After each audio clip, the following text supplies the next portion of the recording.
Bonjour à tous et bienvenue, vous regardez 6 minutes chrono, le rendez-vous quotidien de la rédaction de Lyon Capital. Et aujourd'hui nous accueillons Didier Vullierne, bonjour. Bonjour Monsieur Terra. Vous êtes conseiller métropolitain, élu sur la circonscription de Villeurbanne. Vous appartenez à un parti politique, la Fédération des progressistes, qui appartient plus ou moins à la galaxie de la République en marche, mais qui est plutôt l'aile gauche, entre guillemets, de Renaissance, de la Macronie. Je voulais évoquer avec vous, c'est les élections municipales et métropolitaines de 2026 qui vont arriver à Villeurbanne et donc pour la métropole de Lyon. On voit que la plupart des partis sont en train de se structurer, de définir un périmètre d'alliance.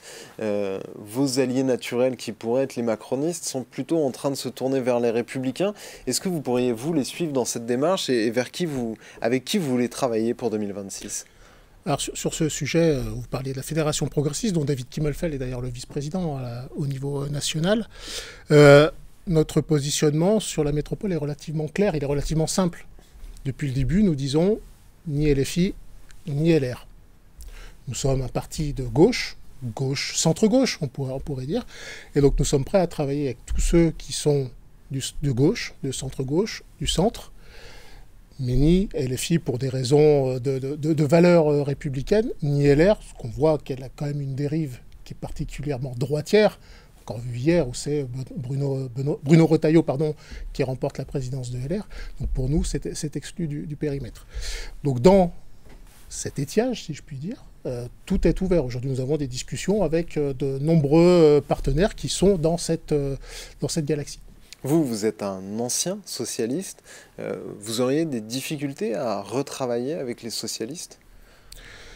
Aucune difficulté à retravailler avec des socialistes, pour autant qu'il soit sur une ligne qui est compatible avec ce qui, pour moi, est le socialisme dans sa dimension historique. Le socialisme, c'est l'émancipation. Ce n'est pas l'essentialisation comme le porte LFI. Donc, pour le dire autrement, si les socialistes se détachent pleinement de LFI, pourquoi pas commencer à discuter et à recréer des choses, comme j'ai pu le faire par le passé pendant des années en tant que secrétaire de section de Villeurbanne, etc. À Villeurbanne, notamment, vous avez demandé à Cédric Van Stevendel, le maire socialiste de la ville, de prendre ses distances avec les Insoumis. Pourquoi vous faites cette demande-là ? Vous constatez cette essentialisation qui s'invite dans le débat municipal à Villeurbanne ? Pour vous, il y a des lignes rouges qui ont été franchies dans l'action de la municipalité ? Alors oui. Oui, ça je le constate. Sur la durée du mandat, effectivement, au-delà du fait que les insoumis ont une place importante dans l'exécutif municipal, ils ont des postes d'adjoints assez stratégiques, assez majeurs, il y a aussi des actes qui ont été posés. Les paroles, c'est bien, les actes, ça parle encore mieux. Un seul exemple, subvention, je crois que c'était en 2022 ou 2023, je ne sais plus exactement, qui a été donnée à l'Alliance citoyenne. Vous vous souvenez de ce qu'est cette association grenobloise qui promeut depuis des années le port du burkini dans les piscines, qui est une association qui est plutôt portée effectivement sur l'essentialisation et pas sur l'émancipation. La mairie de Villeurbanne a accordé une subvention à cette association. C'est pour moi une ligne rouge qui n'est pas acceptable. Vous avez notamment réagi aussi après le fait que les députés insoumis n'aient pas voulu voter un texte demandant la libération de Boualem-Sansal. Là-dessus, vous pensez que la mairie de Villeurbanne, ou en tout cas le maire de Villeurbanne, voulant continuer à travailler avec les insoumis, se met en faute ?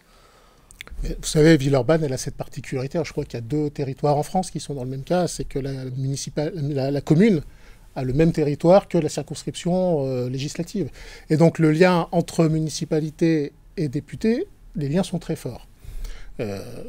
Gabriel Amar, le député de la 6e circonscription donc de Villeurbanne, gendre de Jean-Luc Mélenchon, a pris cette position.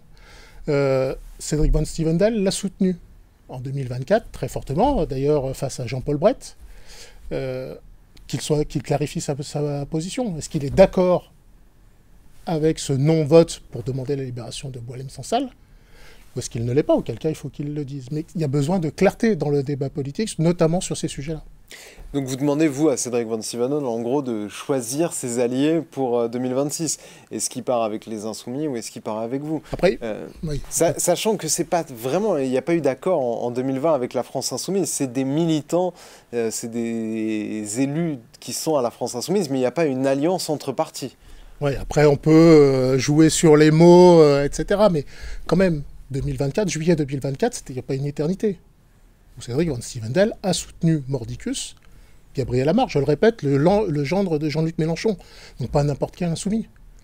Il l'a soutenu contre Jean-Paul Brett, ancien maire de Villeurbanne, socialiste. Et donc il y a quand même là un marqueur assez fort. Et là finalement le courrier que je lui ai envoyé la semaine dernière, la lettre ouverte au sujet du vote des députés insoumis sur la demande de libération de Boualem-Sansal, c'est une chance que je lui offrais de pouvoir clarifier sa position. Alors c'était il y a une semaine, il ne m'a pas encore répondu, il a encore un peu de temps.